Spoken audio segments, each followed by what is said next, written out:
Olá, é Desanete.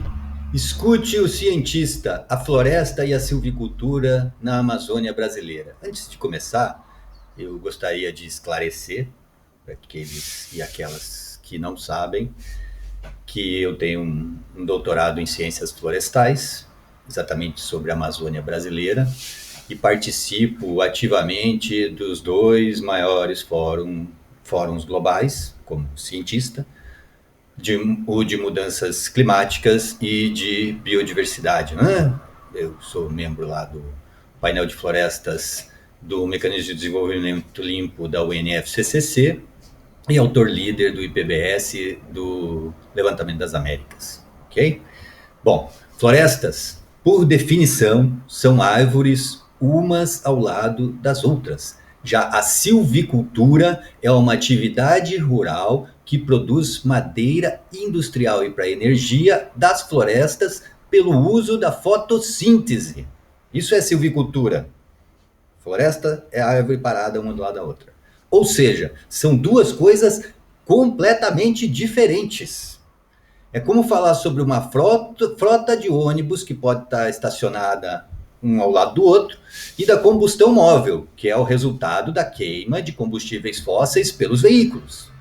A grande manipulação do Inventário Nacional de Gás de Efeito Estufa do Brasil foi exatamente substituir a silvicultura, uma atividade que produz madeira industrial e para energia, com fotossíntese, por floresta, que são apenas árvores umas dos lados das outras. Agindo dessa forma, os responsáveis pelo Inventário Nacional de Gás do Efeito Estufa não estão somente falando sobre algo que não tem nada a ver com mudanças climáticas ou poluição, mas geram uma superestimativa das emissões, sujando a imagem do país. Falando sobre o tema, depois de denunciado pela malversação dos dados brasileiros, o responsável pelo Inventário Nacional do Brasil afirmou que chama de floresta o setor somente na tradução para o português. Quando entrega os resultados, ele volta a classificar como silvicultura, ou seja, o Inventário Nacional de Gás de Efeito Estufa coleta e processa dados de floresta e entrega os resultados como sendo silvicultura.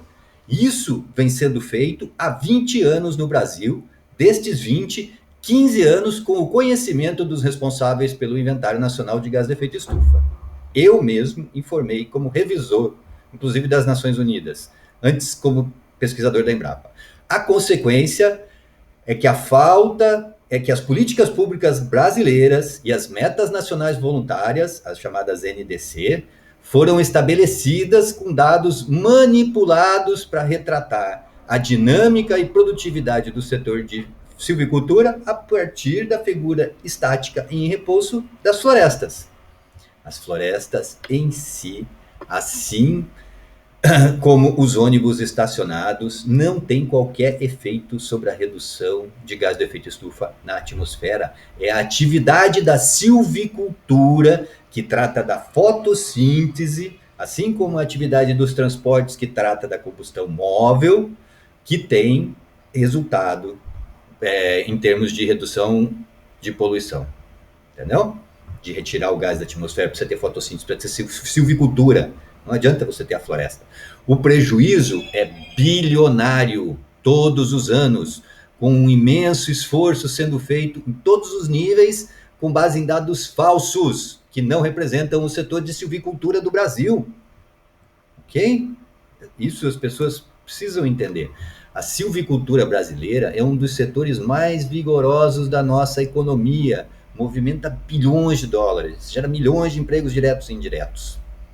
Por conta da malversação dos dados, escondendo essa capacidade da silvicultura de aproveitar a fotossíntese, as florestas passaram a ser destinadas para reserva ambiental, pela evidência de que a retirada das árvores implicava em emissão de gás de efeito estufa, como se você diminuísse o número de veículos estacionados fosse influenciar em alguma coisa a combustão móvel. O que importa é os veículos que estão andando, né? Na verdade, quando você tem menos veículos rodando, menos ônibus, os ônibus que vão estar rodando vão estar lotados, né? Vão gerar mais renda, certo? Quando você dedica áreas imensas para reservas ambientais, aqueles produtores silvicultores que estão hoje no mercado vão aumentar a produtividade das suas florestas, vão ganhar mais dinheiro. Não é à toa que o setor que mais concentra renda no Brasil e que mais concentra e é um dos que mais concentra renda no mundo é exatamente o setor de silvicultura no Brasil, né?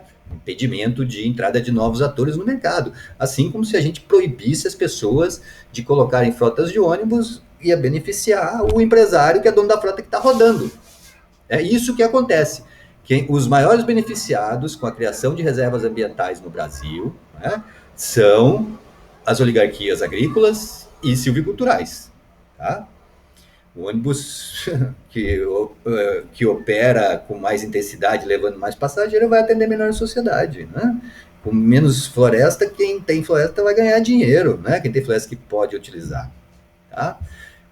Em outras palavras, ao criar reservas ambientais, estamos favorecendo as empresas já estabelecidas no setor que geram mais renda e trabalho para investir na melhoria tecnológica e operacional e deixando a nossa silvicultura tropical na falência.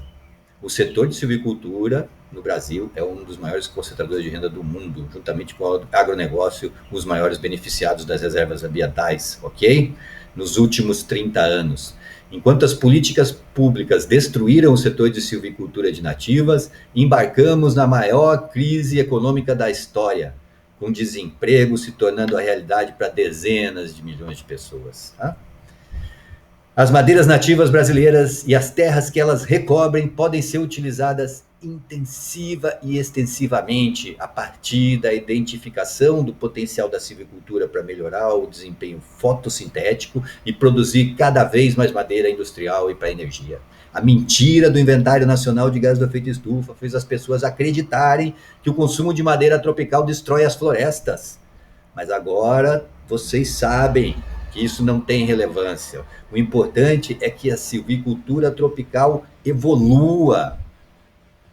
Com o uso extensivo e intensivo da madeira tropical para fins industriais e energéticos, o consumo nas cidades vai incentivar o cultivo das espécies nativas pelos silvicultores brasileiros, como faz com o pinus eucalipto dos MDF. Com benefícios para o clima, para a economia, para o meio ambiente e para a sociedade. Escute o cientista.